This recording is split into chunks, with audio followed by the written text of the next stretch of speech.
2.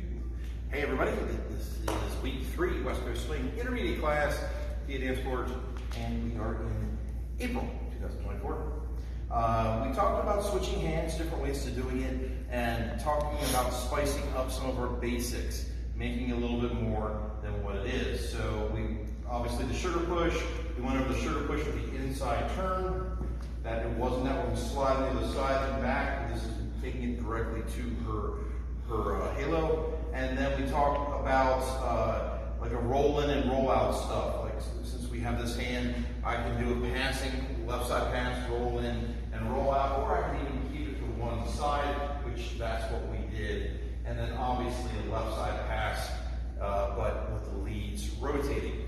So what we did was, I'm going to get it more under the light, is that we did not give her any reason to stop followers. Just because the arm is touched doesn't mean go the other direction. So we did 1 fret, 2, 3, 3 and 4, and sliding down to a left handshake hold.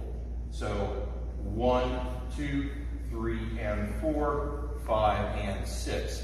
I then did a same side, roll in and roll out, so 6 counts, and yes, you could make it longer to an 8 count, 2, 3, and 4. Now I let her step forward 4, and then I take the hand in that direction, and I slid down to the other hand.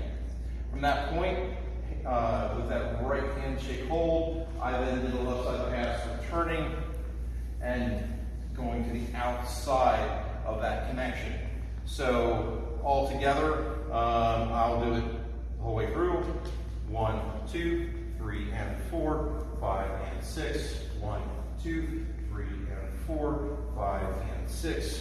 1, 2, 3 and 4, 5 and 6. And there are different things that we can add on. For example, because I wasn't feeling quite right about this, I can just add walk, walk, walk, and then having her slide out. I could take this, I can even back up to a 1 to 2, and again slide down the arm. There's all sorts of points that we can change within that sequence.